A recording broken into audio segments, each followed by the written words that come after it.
La carta del apóstol Pablo a los Romanos, capítulo 8 y el versículo 9. Y dice la palabra del Señor: sin embargo, vosotros no estáis en la carne, sino en el Espíritu, ya que, vuelvo a decir que cuando aparece sí, tenemos que distinguir en la traducción si es un sí condicional o consecutivo, es una consecuencia de lo que está diciendo antes, y entonces sería mucho mejor que leyéramos: ya que el Espíritu de Dios vive en vosotros. Porque si alguno no tiene al Espíritu del Señor, el tal no es de él. Y si Cristo está en vosotros, aunque el cuerpo esté muerto a causa del pecado, sin embargo, el Espíritu está vivo a causa de la justicia. En un momento seguimos, siempre que comienzo a leer algo de la palabra del Señor, en alguna predicación suena raro comenzar, como por ejemplo ahora en el versículo 9, diciendo sin embargo. Como sabéis, todo lo que son los capítulos y versículos de la Biblia, toda la Biblia se escribió en libros. En este caso, la carta del apóstol Pablo es una carta, no tenía ninguna división. Después se hizo para que pudiera ser más fácil encontrar determinadas frases y para que pudiéramos referirnos a algún capítulo, a algún versículo. Así que el esfuerzo que tenemos que hacer, y a veces me asombra que tengamos que decir cosas tan sencillas, pero es así, el esfuerzo que muchas veces tenemos que hacer es de tomar los libros de la Biblia y sacar tiempo para leerlos de una manera completa, desde el principio hasta el final, porque eso es lo que es la palabra del Señor aplicada a cada uno de nosotros. Y tenemos que sacar tiempo para eso. A veces tenemos tiempo para todo, dedicamos tiempo para todo, menos para lo más importante, que es lo que Dios quiere decirnos. Y vais a ver cómo el hecho de leer estos versículos de una manera seguida, aunque tengamos muy pocos minutos, impacta nuestra vida y nuestro corazón, porque nos hace ver lo que Dios quiere decirnos. Claro, como Él está diciendo sin embargo, tendríamos que haber leído los 7 primeros capítulos de la carta a los Romanos, y desgraciadamente ahora no tenemos tiempo, pero si os acordáis, Pablo está hablando de lo que es el secreto del Evangelio, y además que ese Evangelio tiene poder para hacer lo que nunca nadie jamás hubiera imaginado, que es que nosotros podamos ser declarados justos delante de Dios. Pero Pablo también se da cuenta de las luchas del día a día. Así que llega al capítulo 7 y él personalmente no está hablando de alguien de la iglesia que vivía una vida más o menos carnal, sino él personalmente vive esa lucha. Y se da cuenta y dice: a veces quiero hacer las cosas pero no puedo, y está hablando de esa lucha. Y muchas veces hablamos de ese capítulo otra vez. Como leemos solo determinados versículos, no nos damos cuenta de cómo termina esa lucha, cómo termina la lucha en la vida de Pablo. Y esa es la razón de todo el capítulo 8 de la carta a los Romanos. El capítulo 7, cuando Pablo está terminando, dice en el versículo 24: miserable de mí, ¿quién me librará de este cuerpo de muerte? Pablo sabe que no quiere seguir viviendo así. ¿Y sabes lo que dice? El Espíritu de Dios le lleva a encontrar la respuesta a su pregunta, que es la misma respuesta para cada uno de nosotros. Gracias a Dios, versículo 25. No hagáis caso a Jaime lo que está predicando, leed lo que la Biblia dice. Gracias a Dios por Jesucristo, Señor nuestro. Esa es la victoria. Esa es la victoria, es el Señor Jesús. La vida eterna incluso no se trata de lo que nosotros hacemos, sino del Señor Jesús, que lo hizo todo por cada uno de nosotros. Y se trata de descansar en su gracia. Por eso comienza el capítulo 8 diciendo: no hay ninguna condenación para los que están en Cristo Jesús. Porque incluso en eso el Evangelio, no nos damos cuenta que a lo largo de todos los Evangelios el Señor no llama a una doctrina, no llama a algo, no llama incluso ni a la vida eterna, llama a sí mismo. Venid a mí. La vida eterna es la relación con el Señor Jesús, es estar con Él, es vivir con Él.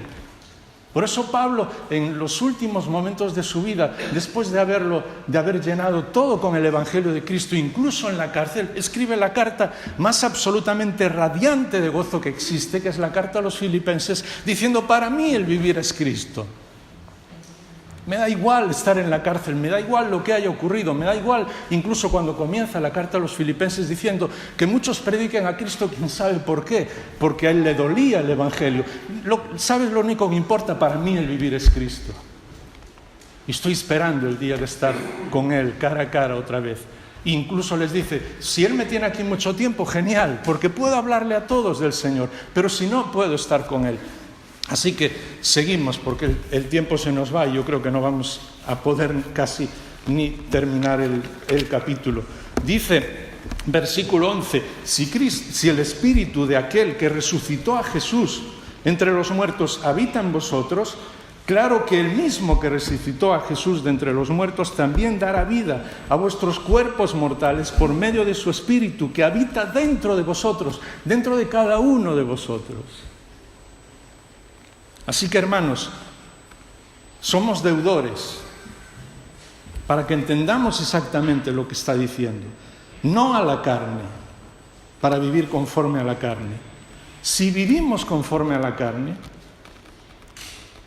habremos de morir. Pero si por el Espíritu hacéis morir las obras de la carne, viviréis.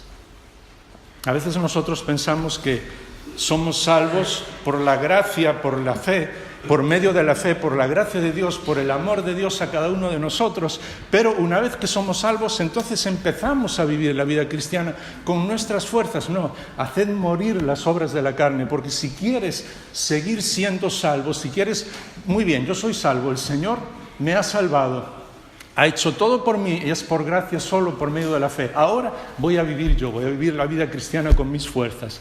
Estás perdido. Vuelves al capítulo 7 de Romanos. Vuelves a las luchas de Pablo. Volvemos a las luchas de cada día, de decir, ¿quién me va a librar de este cuerpo de muerte?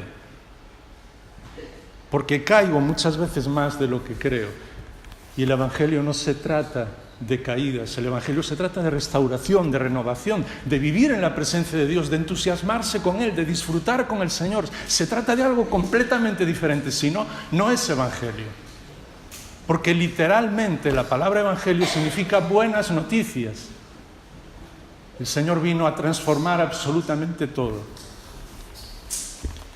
Y hablar de lo que nosotros ni siquiera habríamos imaginado. Y entonces llega el versículo 14 y dice, todos los que son guiados por el Espíritu de Dios son hijos de Dios, no habéis recibido un espíritu de esclavitud, Romanos 8:15, para volver otra vez al temor, al miedo, sino que habéis recibido un espíritu de adopción, de hijos, por lo cual clamamos, Abba, Padre. ¿Qué hizo nuestro Padre Celestial cuando recibimos al Señor Jesús en nuestra vida? Nos hizo sus hijos. Los discípulos le pidieron al Señor que les enseñara a orar,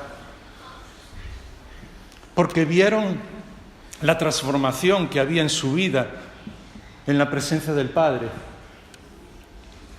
pero sobre todas las cosas, porque todas las veces que el Señor Jesús se dirigió a su Padre Celestial, lo hizo con esa palabra, Padre, Abba, literalmente papá. Y eso sí que nadie, jamás, nunca lo hubiera imaginado. Nosotros y los religiosos de aquel tiempo pensaban que uno se podía acercar a Dios haciendo muchísimas cosas, incluso transformando la vida de uno mismo, y ellos cumplían la ley 100%, a veces 200%, hacían muchas más cosas más allá de lo que estaba en la ley. Pero cuando el Señor Jesús dijo que precisamente el Dios Todopoderoso, el Creador del universo, en su corazón lo que quiere es ser nuestro Padre, nuestro papá, eso sí que no lo comprendieron. Y a veces yo me pregunto si nosotros somos capaces de comprenderlo ahora. Porque lo que el Espíritu de Dios está diciendo aquí es que no tenemos que volver al espíritu de temor, es decir, no tenemos que volver a pensar en Dios como alguien lejano, como alguien que está siempre esperando que nosotros hagamos algo mal, como alguien que no nos comprende ni nos ama, como alguien que quiere que seamos perfectos. No, Él es nuestro Padre. Y si vivimos en ese miedo a lo que puede ocurrir, es que no comprendemos el carácter de nuestro Padre Celestial. De cómo es nuestro Padre Celestial. Y a mí me impresiona que si leemos todos los evangelios, la clave en la vida que el Señor le dice a todos siempre es esa. Y siempre está poniendo los mismos ejemplos. Y el ejemplo es de nuestro Padre Celestial. Y en muchas de las historias, y sobre todo la historia por excelencia, la del Hijo Pródigo, la clave es el carácter del Padre. Y cuando habla en el Sermón del Monte, les habla de cómo su Padre cuida, nuestro Padre cuida de cada uno de nosotros. Y vez tras vez está repitiendo la misma imagen y nos dice: cuando oráis, os dirigís a vuestro Padre Celestial, porque vosotros sois padres normales, no sois padres buenos, y le dais lo mejor a vuestros hijos, cuánto más vuestro Padre Celestial. Y si no somos capaces de descansar en los brazos de nuestro Padre Celestial, es que no entendemos el Evangelio. Y cuando el Señor, al principio de su vida, de su ministerio terrenal, de su vida pública, de su ministerio terrenal, cuando es bautizado, el Padre Celestial dice: este es mi Hijo amado, en el cual tengo contentamiento. Y lo está diciendo en un presente continuo, antes de que el Señor Jesús hiciera absolutamente nada. ¿Sabes lo que nos está enseñando? Nuestro Padre Celestial nos ama mucho más de lo que hacemos, mucho más de nuestros logros, mucho más de lo que podamos imaginar. Y si nosotros a veces, incluso siendo malos padres, dejamos que el enemigo entre en nuestra mente y nos empiece a dar ideas que no son buenas, como por ejemplo cuando pensamos que queremos más a nuestros hijos, pues si aprueban todas las asignaturas o si alcanzan un lugar muy importante, yo que sé en qué trabajo. Eso es una idea diabólica. Amamos a nuestros hijos porque son nuestros hijos, porque los amamos. Hagan lo que hagan. Nuestro Padre Celestial es infinitamente mejor y mayor de lo que nosotros imaginamos. Por eso nos dice: no volváis al espíritu del miedo. No volváis a sentiros siempre pensando ¿qué puede ser? Descansa en los brazos de tu Padre Celestial, porque nada, y mis hijas lo saben, y perdonadme que ponga este ejemplo, nada rompería más mi corazón que mis hijas dudasen de que yo las amo. Y nada rompe el corazón de Dios, por decirlo de una manera figurada, porque esto teológicamente no es correcto, sé que me entendéis, que dudemos de su amor. Por eso dice: no volváis a ese espíritu de esclavitud, porque el espíritu vuestro es el que os hace clamar: Abba, papá. Ese es nuestro Padre Celestial cuando recibimos al Señor Jesús en nuestra vida. Y si hijos, versículo 17, tal como estaba orando Manolo hace un momento, también herederos de Dios. Eso es lo que eres. No vivas de cualquier manera. No creas lo que otras personas puedan decir o muchas veces las mentiras del enemigo de que si somos o no somos. Descansa en los brazos de tu Padre. Eres un heredero de todo el universo. Una heredera de todo el universo. Y dice el versículo 18, y tenemos que ir muy rápido, el tiempo se va. Pero sabéis una buena noticia: la carta a los Romanos estará en vuestra Biblia después, al llegar a casa también, ¿vale? La podéis leer tranquilamente. Perdonad esta ironía gallega. Leedla tranquilamente, despacio, disfrutando de lo que Dios dice. Porque es para nosotros, es su palabra. Considero que los sufrimientos de este tiempo presente, versículo 18, si hay alguien aquí que está sufriendo, que estoy seguro que lo hay, porque siempre sufrimos por muchas cosas en nuestra vida, no son dignos de ser comparados con la gloria que nos ha de ser revelada, porque el anhelo profundo de la creación es aguardar ansiosamente la revelación de los hijos de Dios, la tuya y la mía. Porque la creación fue sometida a vanidad, no de su propia voluntad, sino a causa de aquel que la sometió, en la esperanza de que la creación misma será también liberada de la esclavitud de la corrupción a la libertad. ¿Sabes de quién? De la gloria de los hijos de Dios. Dios nos hace hijos llenos de gloria. Sabemos que la creación entera aún gime y sufre dolores de parto hasta ahora. Y no solamente ella, sino también nosotros mismos, que tenemos las primicias del Espíritu. Aún nosotros mismos gemimos en nuestro interior, aguardando ansiosamente la adopción como hijos, la redención de nuestro cuerpo, porque en esperanza hemos sido salvos. La esperanza que se ve no es esperanza. ¿Por qué esperar lo que uno ve? Pero si esperamos lo que no vemos, con paciencia lo aguardamos. Y de la misma manera el Espíritu nos ayuda en nuestra debilidad, porque no sabemos orar como debiéramos, pero el Espíritu intercede por nosotros con gemidos indecibles. Hermano, hermana, a veces te sientes mal, no sabes qué decirle al Señor, ha habido algún problema en tu vida, has caído, incluso no sabes ni cómo dirigirte a Él. Pues el Espíritu de Dios gime dentro de ti para que vuelvas a tu Padre, para que vuelvas a sentirte amado, amada, para que le digas: Señor, esto es lo que necesito, y sobre todas las cosas necesito que me abraces. Y sé que entendéis que estoy hablando también espiritualmente. Y aquel que escudriña los corazones sabe cuál es el sentir del Espíritu, porque Él intercede por los santos conforme a la voluntad de Dios. Es decir, el mismo Señor Jesús intercede por nosotros. Cuando Dios Padre me ve a mí, ya no ve a Jaime, me ve a través del Señor Jesús. Y en la Biblia, el acusador siempre es el enemigo. El Señor Jesús es mi abogado defensor. Y no debemos decirlo ni pensarlo por orgullo en absoluto, porque no se trata de nosotros, se trata de Él. Pero a lo largo de las cartas de Pablo y después Pedro, en momentos en los que la iglesia estaba sufriendo muchísimo, les dice: no os preocupéis por los que hablen mal de vosotros, porque vuestro abogado os defiende. Y el que nos defiende es el mismo Señor Jesús. Y sabemos que los que aman a Dios, versículo 28, y estos son los versículos que siempre incluso enviamos a personas que están sufriendo, pero os dais cuenta cómo no podemos comprenderlos si no hemos leído todo lo que viene antes.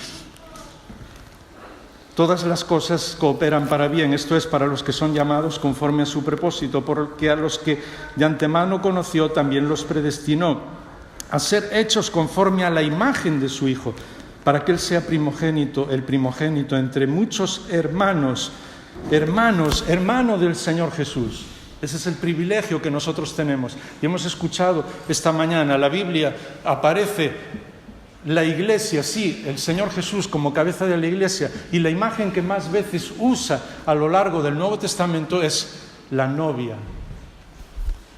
del Señor Jesús y futura esposa cuando un día Él vuelva.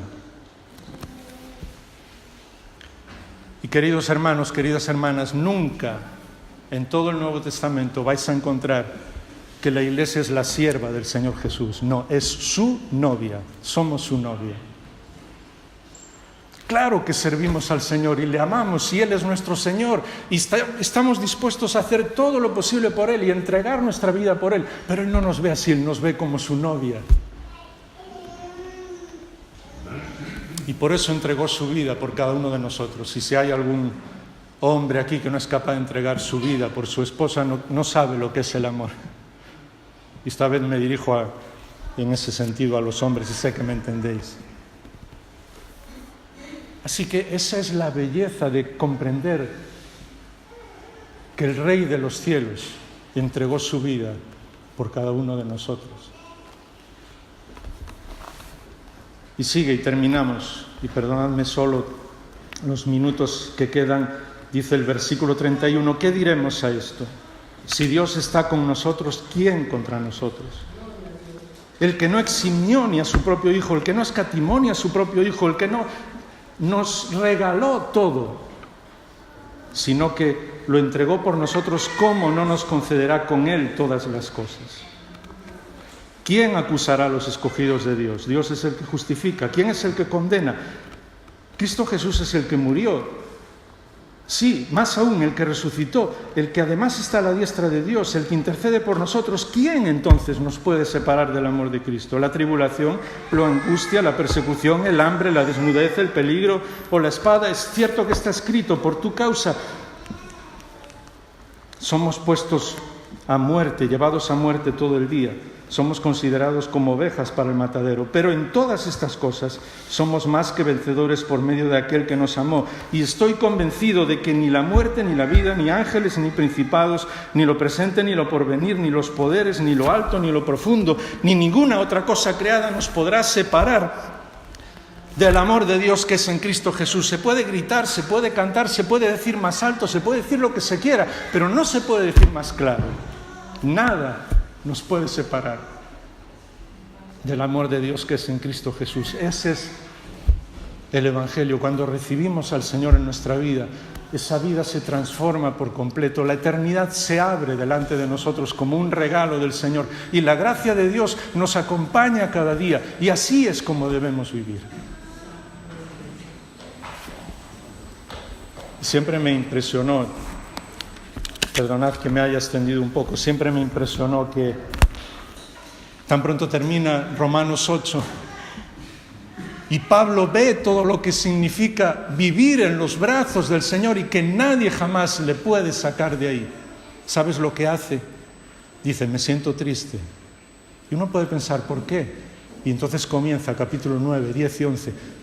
Porque hay muchas personas de mi pueblo que no conocen ese amor, del pueblo de Israel que no conocen ese amor, muchos que están conmigo que no conocen ese amor. Y esa es la consecuencia de sentir y saberse amado y aceptado por Dios, es empezar a mirar alrededor y decir, sí, soy inmensamente feliz con el Señor, pero hay un poco de tristeza en mi corazón. ¿Sabes por qué? Porque hay muchas personas a mi alrededor que todavía no son capaces de disfrutar del amor de Dios así. ¿Veis la consecuencia clara? Por eso el corazón del evangelismo es el amor al Señor. Cuanto más conoces y amas al Señor, más le vas a hablar a los demás de lo que Él hace. No necesitas métodos ni medios de comunicación como tenemos ahora, ni campañas, ni nada de nada. Si realmente amáramos al Señor y nos sintiéramos queridos y abrazados por Él, tal como la Biblia lo dice, no podríamos dejar de hablar de Él. No podríamos en ningún momento dejar de expresar a todas las demás personas lo que significa sentirse seguro, lo que significa sentirse querido por el Señor, aceptado por Él, lo que significa sentirse perdonado, lo que significa saber que nuestra vida está en sus manos y nadie ni nada la puede sacar de ahí.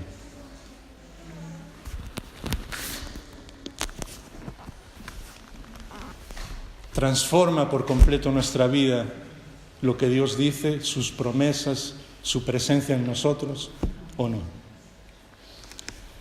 Vamos a terminar orando. Padre que estás en los cielos, repetimos esta oración tantas veces, decimos esa frase y tantas personas a lo largo de todo el mundo en la llamada cristiandad repiten esa frase, Padre que estás en los cielos, Padre nuestro que estás en los cielos. Y yo creo que no somos capaces de comprender la inmensidad de esa frase, lo que significa en nuestra vida que podamos llamarte papá. Que tú nos ames, que tú estés contento con nosotros a pesar de nuestras faltas, que tú siempre busques que vivamos lo más parecido a tu Hijo, al Señor Jesús, a nuestro Señor, pero que somos parte de la novia del Señor Jesús, que somos tus hijos, que somos herederos y que nada ni nadie puede cambiar eso.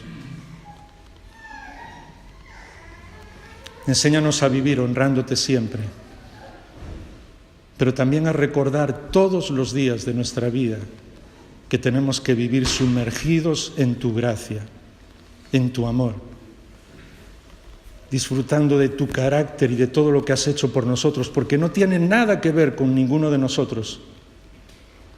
Ni aunque tuviéramos 1000 vidas y las 1000 las dedicáramos a ti, no seríamos dignos de nada de lo que nos has regalado. Pero tú nos haces dignos porque nos amas. No podemos comprenderlo, pero sí podemos disfrutarlo. Enséñanos a vivir en ese amor y a mostrarlo a todos los que nos rodean, para que con el poder de tu Espíritu podamos transformar el mundo y que las personas puedan llegar a conocer al Señor Jesús, y un día, sí, es cierto, un día, toda rodilla se doblará delante del único que lo merece, el Señor Jesús. En su nombre lo pedimos. Amén.